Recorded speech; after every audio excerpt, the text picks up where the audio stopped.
Hello, everyone. Welcome to today's webinar, PLPI, the legal framework of parallel imports. It is my pleasure to introduce your chair today, Dr. David Guest, Unit Manager Licensing, MHRA.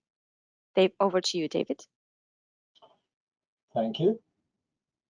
We will take questions after the end of the presentation. You can submit them during the presentation, and those that we can answer today, we will do at the end of the presentation. The subject of this webinar is the legal framework for parallel imports after the end of this year. The legislation governing medicines in the UK, as you will all know, is the Human Medicines Regulations 2012, known generally as HMR. A proposal to amend HMR 2012 by statutory instrument was laid before Parliament on the 22nd of October this year. That was last week. It makes regulatory changes which are required, amongst other things, for parallel import licenses to remain valid after the end of December this year. It also allows for a no-break conversion of parallel distribution notices to parallel import licenses.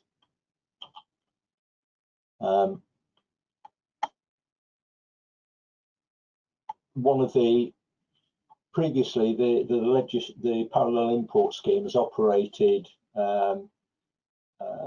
under mostly case law developed in the many years in which the scheme has operated, and we've had to crystallise that into legislation for the UK. And one of the key points of that is the definition of what a parallel import licence is. And it's proposed that that definition will be that it's a licence that's granted by the licensing authority under the Human Medicines Regulations 2012, authorising the holder to place on the market a medicinal product imported into the UK from an EEA state where that product has been granted an EU marketing authorisation or a marketing authorisation in an EU state under the 2001 directive, and is essentially similar to a product that has been granted a UK marketing authorisation. A licence can only be granted if the licensing authority is able to obtain information necessary, whether from a competent authority of an EEA state or otherwise, to satisfy itself that the medicinal product to be imported satisfies those two conditions.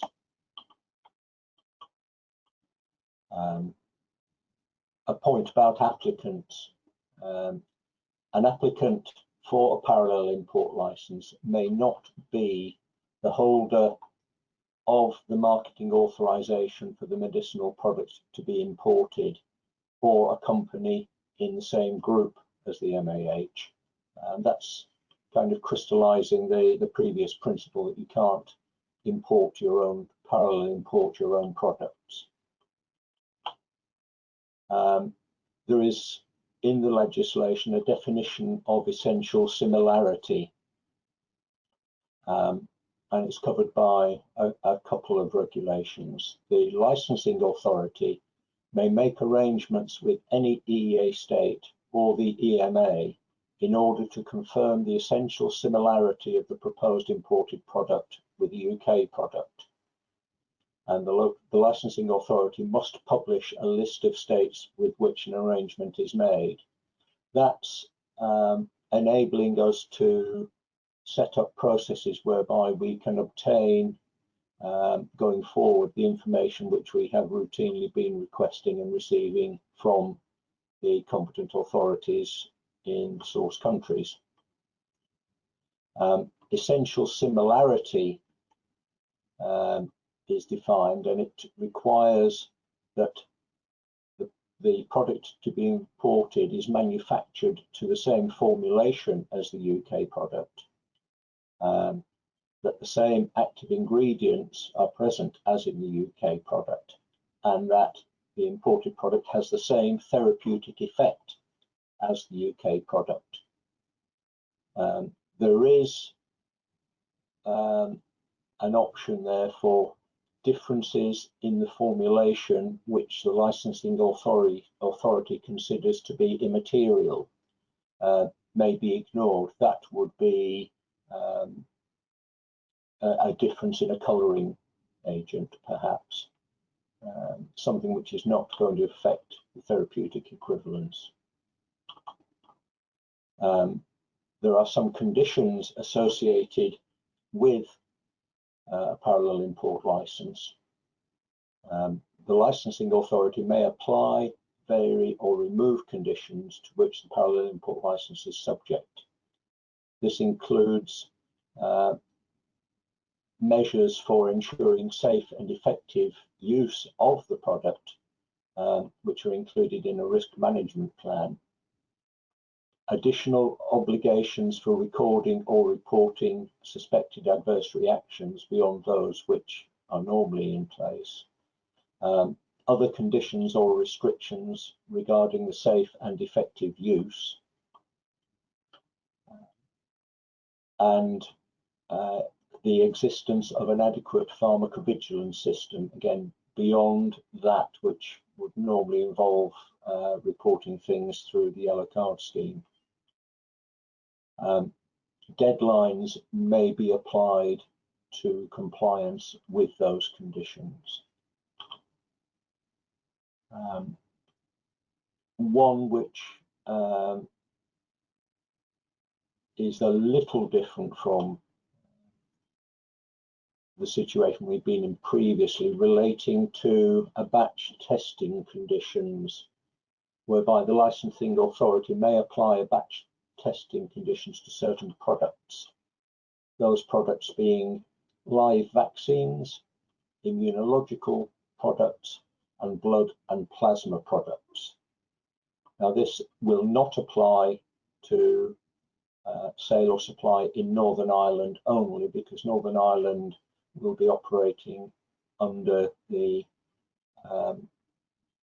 EEA medicine scheme.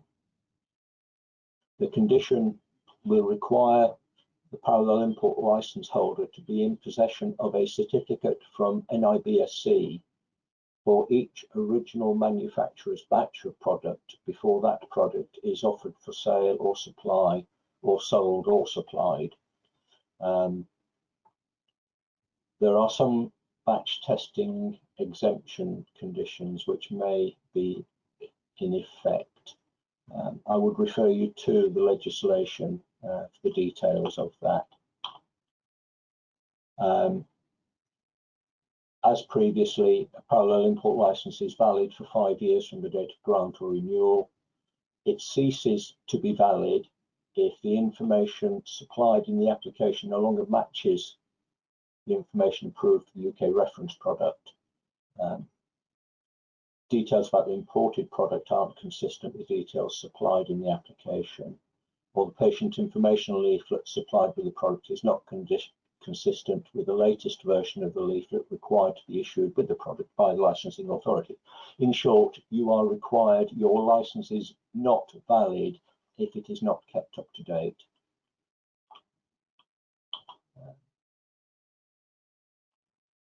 Parallel import licenses can be renewed. You must submit an application for renewal. The license will be cancelled if a validated application is not received by the expiry date, and that application must be received within a 3-month window ending on the expiry date. There is also a condition which is new in the updated HMR, which is a condition where the license may be revoked, varied or suspended when the licensing authority is no longer satisfied that the imported product is essentially similar to the UK reference product. We rely on being able to obtain information about the product, and if there are changes to that product which mean we cannot be satisfied that the patient will in future receive the same therapeutic effect, that regulation may come into effect. Some of the obligations which apply to a parallel import license holder: you must provide any new information which might require a variation to the parallel import license. You must provide any information you receive about prohibition or restriction imposed on the imported product in any country in which it's marketed. You must provide information that you consider might influence the benefit-risk ratio for the product. And you must ensure that product information is kept up to date with current scientific knowledge, including information which is published in documents on the MHRA website. There is also a requirement to submit periodic safety update reports if notified to do so by the licensing authority. That is an exceptional situation. A key point going forward is that the holder of a parallel import license needs to be established in the United Kingdom, unless the parallel import license is valid only in Northern Ireland, in which case the holder must be established either in the UK or in the EEA. Parallel import license holders for licenses that are going to be effective in Great Britain and which are established in the EEA have 24 months in which to become established in the UK.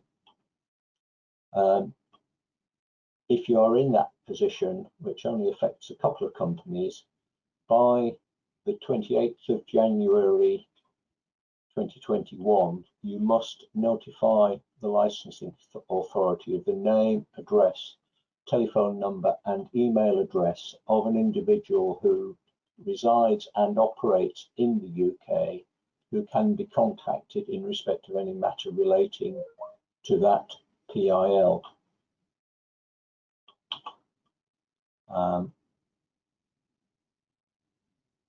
A very major point, and something which is taking a lot of my time at the moment, is managing the conversion of parallel distribution notices into parallel import licenses. In the regulations is that first bullet point there: the holder of a parallel distribution notice for a product at the end of December is deemed to hold a parallel import license for that product from the 1st of January, providing that they have notified the licensing authority, and that is the parallel import unit, of the product and source country or countries for which they wish to receive a parallel import license by the 21st of January 2021. So you have 3 weeks after the end of the transition period to make your final decisions on the parallel import licenses you require. Products which have not been notified may not be placed on the market in Great Britain after the end of December 2020. The arrangement enables continued authorization of the parallel traded products, no interruption to the approval. Parallel distribution notices continue to be valid in Northern Ireland, and therefore the parallel import licenses produced in this conversion process will only allow products to be marketed in Great Britain. Parallel product license numbers will be allocated to the parallel distribution notices based on existing practice for determining how many licenses are needed across a product range. For example, all pack sizes will be covered by a single PL number.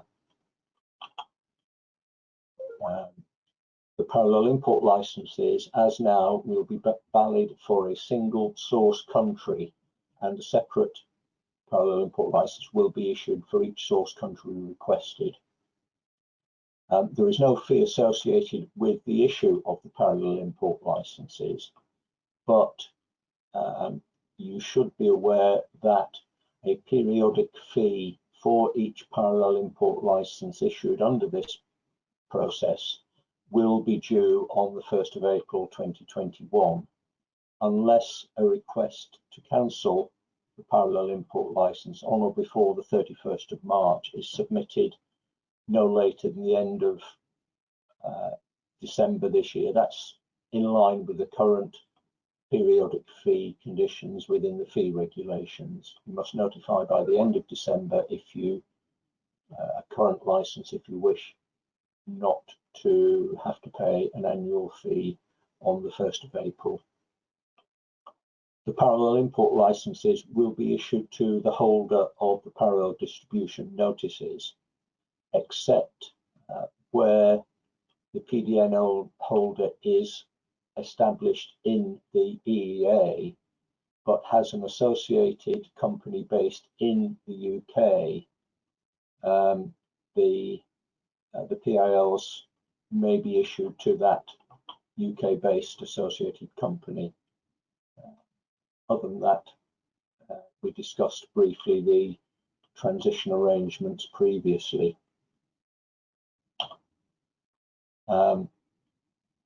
Points about opting in, and I might put a little advert into this part.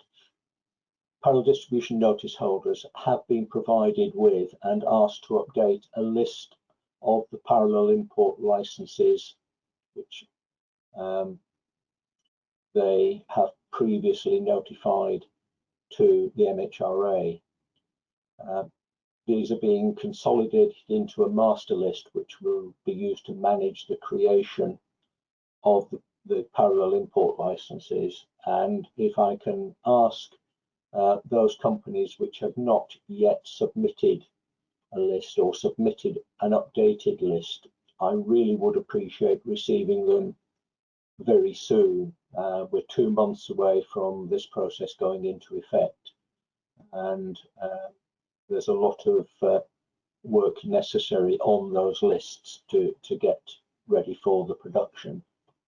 There will be further opportunities to refine those lists. My intention is that the list of PI licenses I expect to produce for each company will be sent to them in late November to confirm that the list matches your requirements.